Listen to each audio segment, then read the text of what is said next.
Et si la procrastination n'était pas un problème d'organisation, mais un mécanisme de survie?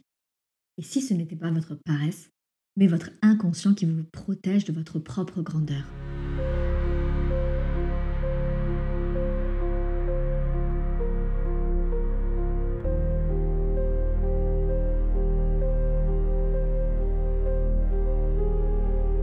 Bonjour à toutes et à tous, bienvenue, je suis Armelle Atina. Je suis coach mentor en réalisation de soi et en leadership, spécialisée en neurosciences, intelligence émotionnelle et transformation humaine depuis plus de 10 ans. Aujourd'hui, on plonge ensemble dans les profondeurs du syndrome de l'imposteur et du sabotage invisible. Beaucoup pensent que s'auto-saboter, c'est irrationnel. En réalité, c'est parfaitement logique pour votre système nerveux. Car ce n'est pas l'adulte en vous qui procrastine, c'est souvent une part de vous beaucoup plus ancienne, beaucoup plus vulnérable, qui essaie de vous protéger du danger, qui essaie de vous protéger de briller trop fort, par exemple. Cette part, c'est souvent appelé l'enfant intérieur blessé, qui a appris que la réussite pouvait rimer avec rejet, exposition, exigence ou encore abandon. Alors, elle freine des deux pieds, elle ralentit et elle vous détourne du succès pour vous garder dans une zone connue, la zone de sécurité. Il y a trois grands masques, trois mécanismes inconscients que prend ce sabotage intérieur. Donc là, il y en a plus, mais je vais vous citer trois principalement dans cette vidéo. Par exemple, la procrastination, le perfectionnisme et l'autocritique. Tout d'abord, la procrastination. Vous repoussez l'action, non pas parce que vous êtes fainéant, mais parce que chaque pas vous rapproche de briller encore plus, d'un plus grand succès. C'est le fait de briller qui fait peur à votre système. Ensuite, il y a le perfectionnisme. C'est comme un bouclier. Si ce n'est, on va dire, ce n'est jamais assez bien, alors vous n'avez pas à vous exposer, à être vu et vous restez en sécurité dans l'ombre, dans le fait de préparer, repréparer, refaire. Il y a l'autocritique. C'est la petite voix intérieure qui dit tu n'es pas légitime, tu n'es pas prêt, tu n'es pas assez. Et c'est la voix d'une ancienne blessure. C'est pas la vérité. Ce n'est pas vous, ce n'est pas votre être. Le syndrome de l'imposteur, c'est pas un manque de compétences. La plupart du temps, en tout cas, ce n'est pas ça. C'est vraiment un conflit d'identité. Il y a une partie de vous qui croit que si vous brillez trop, vous allez perdre, par exemple, de l'amour, de la connexion ou de l'appartenance. Ça fait partie du socle des besoins fondamentaux humains. Alors, qu'est-ce que fait notre système? Qu'est-ce que fait notre inconscient? Eh bien, on reste petit. Juste assez bon, mais pas trop.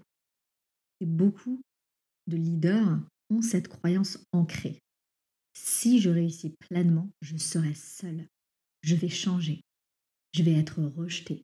Il y a des gens qui vont s'éloigner de moi. Je vais être jalousée. Ou pire encore, ouais, je vais perdre ce que j'aime.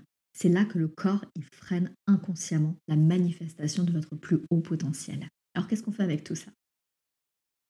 Ce que je propose ici, c'est pas de combattre votre saboteur, mais plutôt de lui parler.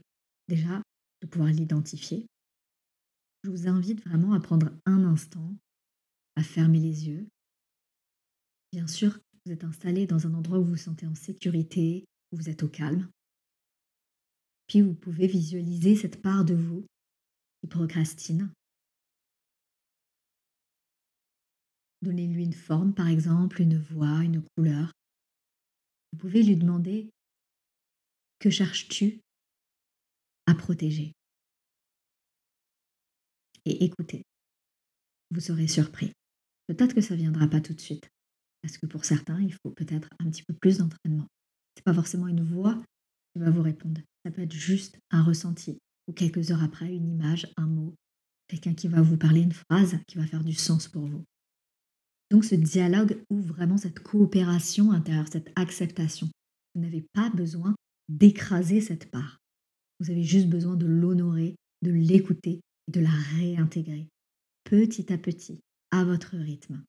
J'aimerais aussi faire le lien avec le somatique. Où se loge la peur du succès dans votre corps? La peur du succès, on la pense mentale. En fait, elle est surtout inscrite dans votre corps. Elle vit principalement au niveau du plexus solaire, comme une tension ou un nœud. Elle s'exprime aussi parfois dans la gorge, là où la voix elle se coupe, ou bien dans les jambes qui refusent d'avancer. Travailler au niveau somatique, c'est extrêmement important également. Respirez dans ces zones, marchez avec conscience. Autorisez-vous à sentir cette peur, sans l'étiqueter comme négative, mauvaise. Le corps, il libère ce qu'on accepte de rencontrer.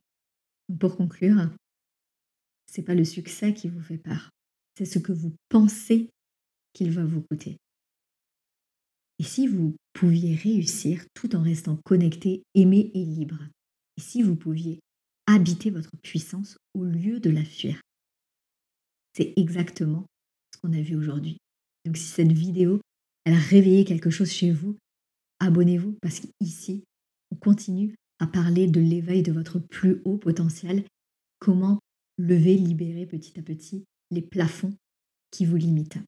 Vous pouvez également en parler à quelqu'un qui aurait besoin de voir cette vidéo. Dites-moi en commentaire quelle part de vous a le plus peur de réussir. Je me réjouis de vous lire, je vous remercie infiniment pour votre écoute et je vous dis à très bientôt.